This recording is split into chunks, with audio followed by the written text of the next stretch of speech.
Subhanahu wa Ta'ala berfirman dalam Quran surah Al-Baqarah ayat 286 yang artinya Allah tidak membebani seseorang kecuali sesuai dengan kemampuannya. Pemirsa Kompas TV, M2 TV dan juga pendengar Mujahidin FM, Allah memberi kemudahan bagi orang-orang yang mungkin sedang dalam keadaan sakit atau safar, atau yaitu orang yang sedang dalam perjalanan. Bagaimana Islam mengatur orang-orang tersebut dalam menjalani ibadah puasa? Sesaat lagi kita akan membahas bersama hukum berpuasa bagi orang yang sakit dan safar bersama Ustazah Syarifah Azizah LC, insya Allah tentunya di program Mutiara Hati.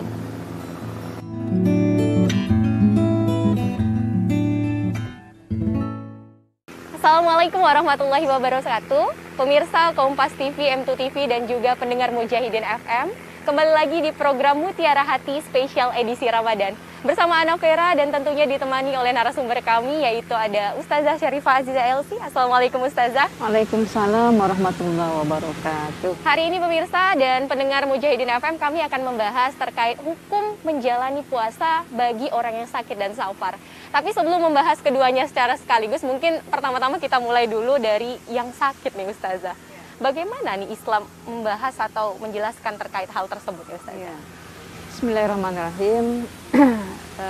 Alhamdulillah, salatu wassalamu ala rasulillah wa ala alihi washabihi wa wala. Para pemirsa M2 TV, Kompas TV dan Radio Mujahidin yang dirahmati Allah. Alhamdulillah, walaupun masih suasana pandemi saat ini, tapi alhamdulillah mudah-mudahan kita berdoa kepada Allah Subhanahu wa Ta'ala diberikan kesehatan, kekuatan selama bulan suci Ramadan. Tapi bagi keluarga saudara kita yang sakit, maka dalam agama pun mengatur kemudahan dan kebolehan bagi mereka untuk boleh berbuka atau tidak berpuasa. Jadi sebagaimana pertanyaan tadi, antara orang sakit dan orang yang bersafar sedang bepergian, maka keduanya diatur di dalam Al-Quran. Surah Al-Baqarah 184. Faman kana minkum maridun aw ala safarin fa iddatun min ayyamin ukhra. Ini jelas. Kata Allah, faman kana minkum, barang siapa di antara kalian ketika berada di bulan suci Ramadan, maridun, sedang sakit, aw ala safar, jadi satu kalimat, atau sedang kebutuhan hajat dalam perjalanan, fa'iddatun min ayyamin ukhra. Hendaklah fa'idah, dia menghitung, dia mengingat berapa hari dia tinggalkan, lalu dia ganti di hari-hari di luar bulan suci Ramadan. Tetapi tentunya para pemirsa, sakit di sini ada klasifikasinya. Oke, nggak sembarangan sakit, langsung sakit. Batalkan puasa gitu ya. Hanya sakit kepala sedikit, sakit gigi, gitu ya. Apakah sakit mata termasuk juga? Maka para ulama menyebutkan bahwa orang yang sakit ini ada dua. Yang pertama adalah sakit syiddatun masyaqqah, yaitu yang sakit memiliki kekhawatiran yang tinggi. Apabila dia berpuasa, maka nanti menyeret kepada hal-hal yang lebih buruk, lebih parah lagi. Kemudian yang kedua adalah al-marid la yurja syafa'uhu, yaitu orang sakit yang tidak ada masa sembuh. Sakit menahun mungkin sakit ya? menahun. Maka di luar ini para ulama melihat lagi situasinya atau ada rekom dari medis. Apakah mereka ini layak masih bisa puasa atau sama sekali memang tidak bisa berpuasa. Berarti atas anjuran dokter ya? Tentu ahlinya yang bisa merekomkan apakah dia ini memang boleh untuk berpuasa atau melanjutkan puasanya karena sakit yang diderita. Jadi tidak sembarang sakit. Jadi bahasa sakit di situ konteksnya adalah dipandang dari segi syariat.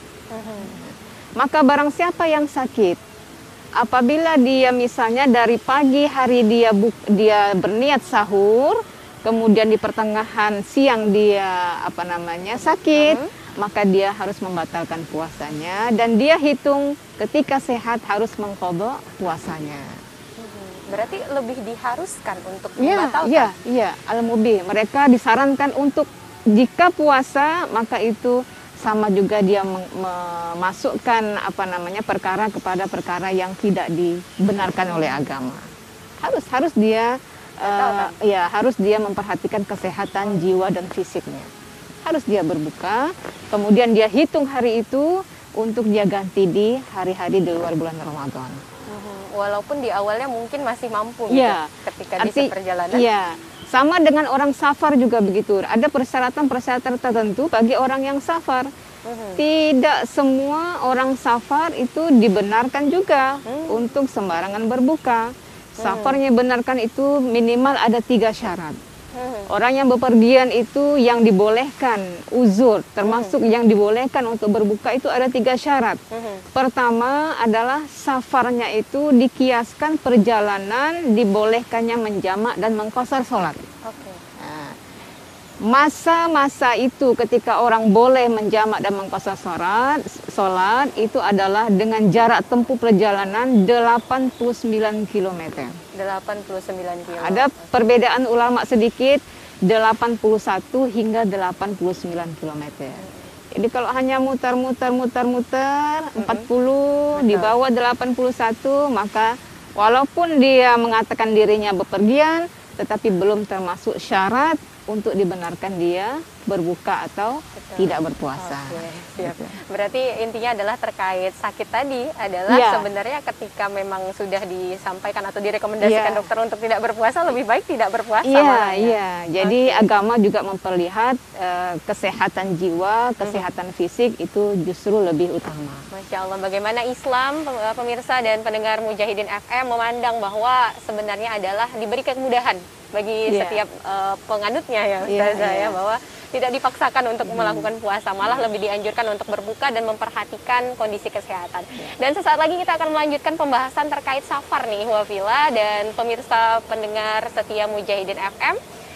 Bagaimana hukumnya dan bagaimana sih cara menggantinya mungkin terkait puasa yang sudah dibatalkan karena sakit dan safar tadi. Sesaat lagi tentunya tetap bersama kami Vera dan juga Ustazah Syarifah Azizah Elsi di program Mutiara Hati.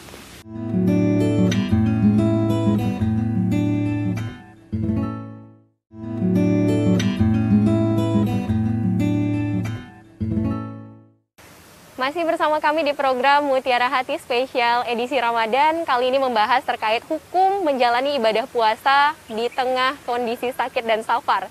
Dan tadi kita sudah sama-sama mendengarkan penjelasan dari Ustazah Syarifah Azizah Elsi terkait bahwa memang ketika sakit itu dianjurkan untuk tidak berpuasa nih Wafila, kalau memang dokter menganjurkan lebih baik tidak berpuasa.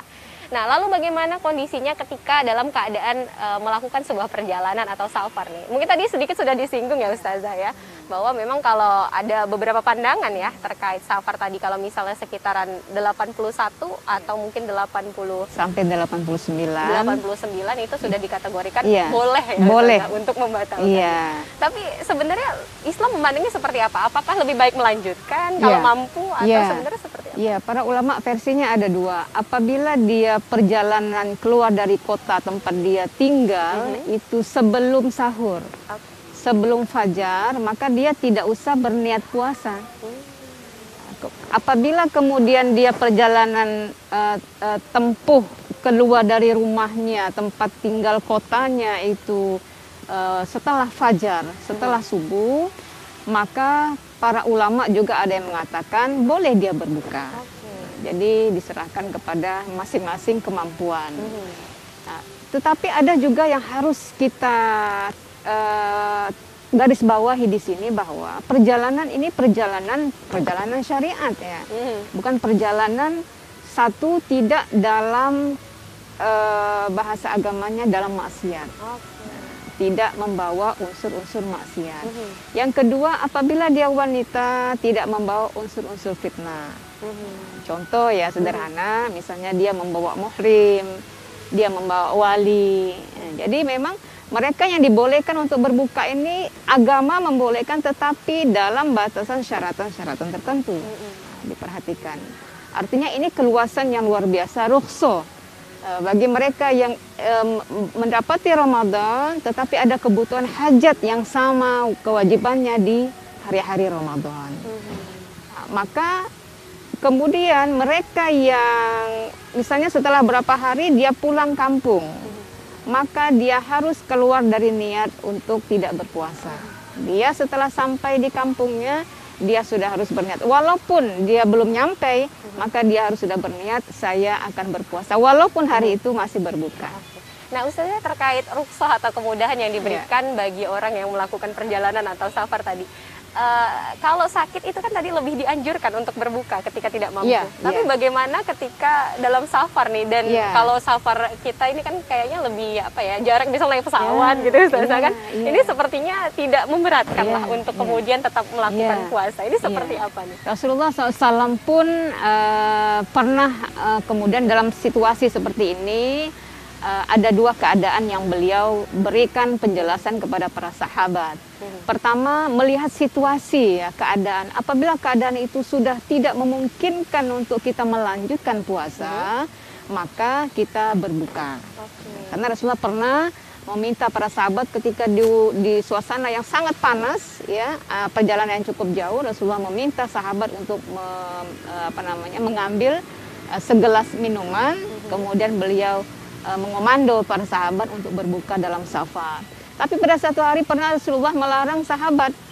Kemudian beliau menunjukkan dengan cara melanjutkan puasa. Ini berarti suasana perjalanan itu masih bisa untuk menyambung melanjutkan puasa.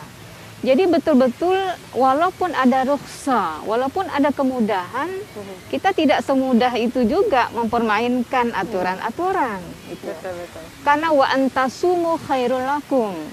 Orang yang berkemampuan untuk puasa, alangkah lebih baik dia dengan berpuasa. Nah, itu tadi. Sama dengan perjalanan, apabila dia kan sebelum fajar dia sudah niat, ya kan? Nah, sudah niat tidak puasa apabila perjalanannya sebelum fajar. Tapi apabila perjalanan setelah fajar, berarti subuh dia boleh berniat puasa. Tapi ketika dalam perjalanan ada ketidakmampuan yang luar biasa dahsyatnya, hausnya dan sebagainya, lelahnya, maka agama pun tidak memaksakan, maka kemampuannya adalah boleh untuk dia berbuka puasa. Berarti dilihat lagi kondisinya, kalau memang memungkinkan untuk tetap puasa lebih baik ya Ustazah. Nah, terkait safar tadi nih, Ikhwah Fillah dan juga pendengar Kompas TV dan juga MT TV ini mungkin ada yang penasaran terkait kalau tadi jalan ketika misalnya melakukan safar tujuannya maksiat atau mengundang kemudaratan, lebih baik tidak dilakukan dan tidak membatalkan puasa. Nah, bagaimana kalau bahasa anak gaulnya anfaedah gitu? Kalau perjalanan ini tidak ada faedahnya gitu. Ini bagaimana Islam memandangnya Ustaz? Jadi ini termasuk berdosa. Karena yang dibolehkan ini mereka yang memang satu syarat perjalanannya adalah jalan tempuhnya sama dengan mengqasar menjamak sholat. Yang kedua, yang disyaratkan juga bukan dalam hal yang dilarang agama perjalanannya. Kemudian yang ketiga itu tadi dilihat apabila dia mampu dia lanjut. Apabila tidak mampu dia boleh berbuka. Dilihat dari kemampuan individu orang yang berpuasa. Tapi kemampuan ini bukan dibuat-buat ya. Betul. Apalagi mendekati nanti ada mudik, ada keluar daerah misalnya ya, di waktu-waktu yang dibolehkan untuk mudik, perjalanan panjang. Nah, ini juga hati-hati para pemirsa, wabil khusus wanita muslimah nanti mendekati hari raya, banyak sekali kebutuhan-kebutuhan hajat yang dilakukan, aktivitas-aktivitas di luar rumah, maka hati-hatilah dengan kebolehan-kebolehan yang tidak dalam konteks syariah yang dibenarkan. Putar sudah 80 kilo katanya. Tapi perjalanannya di kota Pontianak. Tidak pindah-pindah ini saya. Jadi yang dimaksud kilo ini adalah di luar tempat mukim. Jadi bukan di negara mukim itu dia muter-muter, tapi keluar dari negaranya, kotanya. Perjalanan itu minimal 89 atau ada yang mengatakan sekitar perbedaan khilafiyah ulama 81 mulainya hingga 89 dan seterusnya. Jadi ingat, di luar itu agama tidak memberikan rukhsah. Artinya berdosa bagi mereka yang sengaja berbuka tetapi tidak dalam syarat ketentuan oleh syariat. Nah, walaupun mungkin Islam sudah memberikan kemudahan terkait orang-orang yang melakukan perjalanan atau mungkin melakukan safar tadi di bulan Ramadan, tapi memang ketika mampu silahkan untuk dilanjutkan, akan lebih baik ya. Baik, untuk pembahasan selanjutnya akan kita tahan terlebih dahulu. Nanti sesaat lagi kita akan kembali, tetap di Mutiara Hati.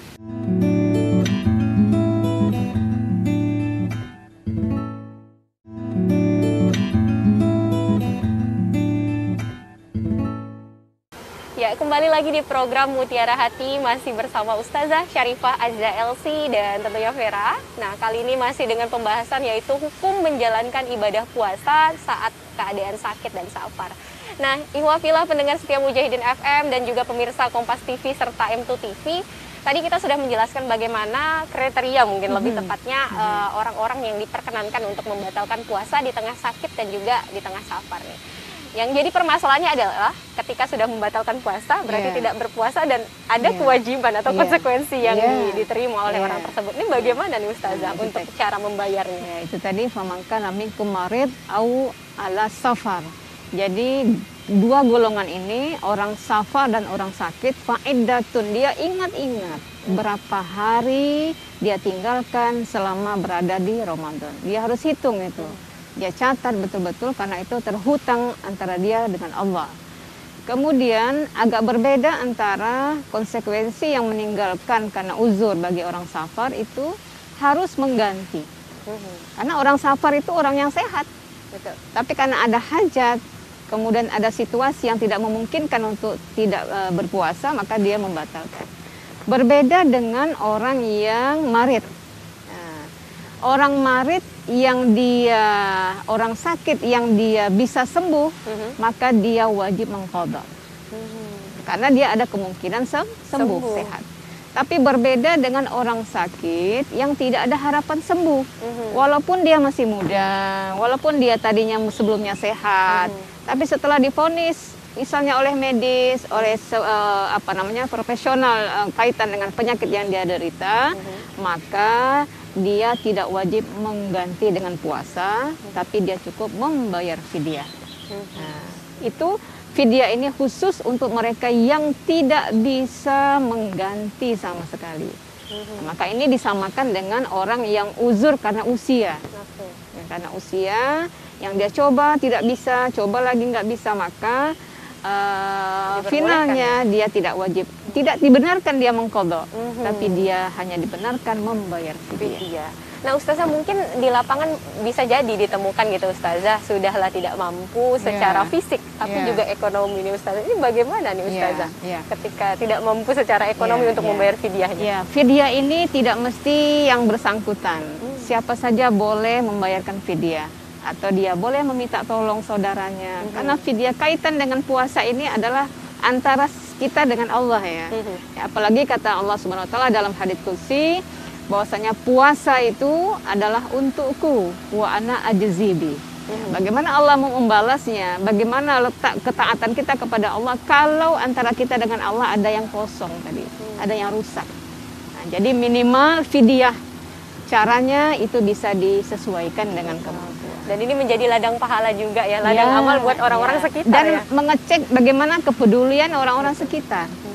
Terutama mungkin anak-anak. Ya, saudara, anak kandung, dan seterusnya. Itu terkait fidyah sendiri Ustazah. Kapan nih, kan mungkin ada orang tua yang mungkin sudah uzur dan dokter sudah bilang bahwa ini tidak mampu untuk melakukan puasa lagi nih Ustazah. Ini kapan tepatnya lebih baik gitu untuk membayarkan fidyahnya? Ya, sebaiknya karena mungkin faktor tua, untuk orang tua uzur sebaiknya hari itu langsung dibayar. Jadi tidak menunggu selesai Ramadan. Hari itu dia tidak puasa, hari itu dia fidyah. Malamnya, setelah maghrib, atau besoknya. Begitu seterusnya. Menghindari lupa. Menghindari kelupaan. Dan kita tahu besok rezeki bagaimana, ya kan? Betul. Nah, jadi kebaikan itu semakin lebih didahulukan akan jauh lebih baik. Baik. Nah, ini berkebalikan kalau tadi adalah tidak dianjurkan untuk mengqadha, malah lebih kepada fidyah saja bagi orang sakit yang mungkin tidak ada kemungkinan untuk sembuh gitu. Tapi kalau orang dalam perjalanan ini berarti kondisinya sama tadi ya dengan orang yang mungkin sakit tapi ada potensi sembuh. Iya, sama. Jadi orang yang ada kemungkinan waktu untuk membayar, sehat fisik, ada waktu, maka dia wajib mengqadha. Wajib mengqadha, tidak ada pilihan kecuali tidak ada kemampuan untuk membayar mengqadha. Makanya puasa membayarnya tidak usah ditunda-tunda. Kan masih ada 10 bulan ya. Jadi setelah Syawal itu jangan lagi ditunda-tunda, langsung kebiasaannya seperti itu ya Ustaz. Udah mepet, udah mulai dekat sama Ramadan, akhirnya baru kelupaan ya, berapa lama tinggalnya, ya kan? Berarti jangan lupa Ikhwafillah untuk mencatat berapa hutang puasa di tahun ini. Mudah-mudahan semuanya bisa, terutama bagi Ikhwan lah ya. Mudah-mudahan bisa puasanya full. Nah Ustazah, mungkin terkait tema besar yang hari ini kita angkat, yaitu hukum menjalankan ibadah puasa di tengah kondisi sakit dan juga safar. Boleh sedikit diberikan mungkin saran dan closing statement gitu lah buat Ikhwafillah dan juga pendengar setia. Ketika Allah Subhanahu wa Ta'ala memunculkan syariat yang disempurnakan kaitan dengan puasa melalui Nabi terakhir Nabi Muhammad SAW, ajakan Allah, seruan Allah, ya ayyuhalladzina amanu kutiba alaikumussyam kama kutiba alladzina min qablikum la'allakum tattaqun. Hai orang-orang yang beriman, ketika kalian diseru untuk melakukan puasa, yang ini syariat yang sudah lama, sudah klasik, dilakukan orang-orang jauh sebelum kita, maka tujuan besar finalnya adalah la'allakum tattaqun. Jadi cara Allah untuk meningkatkan iman takwa di sini, di sisi rukun Islam yang lainnya adalah dengan mengosongkan perut, mensucikan jiwa, memaksimalkan ikhtiar, dan menutup rongga-rongga keburukan dan kejahatan. Dan ini hanya bisa dengan cara mengosongkan, menolak syahwat kaitan dengan syahwat perut dan syahwat kemaluan. Maka hutang puasa dibayar dengan puasa. Jadi ada kebaikan di situ yang Allah inginkan didapat oleh umat muslim yang hanya ada 1 bulan dalam 1 tahun. Maka kata Rasulullah, kalau saja hamba itu tahu bagaimana muatan kebaikan yang ada di bulan Ramadan, kita ini kepengen setiap bulan itu namanya Ramadan. Saking kalau kita ingin dan tahu bagaimana bobot kualitas hari-hari selama bulan suci Ramadan. Baik, itu dia pemirsa Kompas TV, M2 TV, dan juga pendengar Mujahidin FM. Terima kasih banyak Ustazah atas materi di hari ini. Tadi kita sudah sama-sama mendengarkan materi dari Ustazah Syarifah Aziza LC terkait hukum menjalankan ibadah puasa bagi orang yang sakit dan juga orang yang safar. Semoga bermanfaat dan sampai jumpa di edisi selanjutnya, tentunya di program Mutiara Hati spesial edisi Ramadan. Wassalamualaikum warahmatullahi wabarakatuh.